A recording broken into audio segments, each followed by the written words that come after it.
ইনশাআল্লাহ সবাই আমল করবে তো ইনশাআল্লাহ একটু জোরে বলেন কি চলতেছে? যদিও আজকের কথাগুলো সংক্ষিপ্ত বলবো, কম বলতেছি। কালকে যেহেতু জমা আছে, এই জন্যই চলে যাওয়া।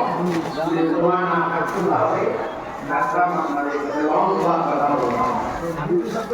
কারণ আমি যে মসজিদে আছি 15 বছর চলে, আজও পর্যন্ত আমি একটা জমা করি।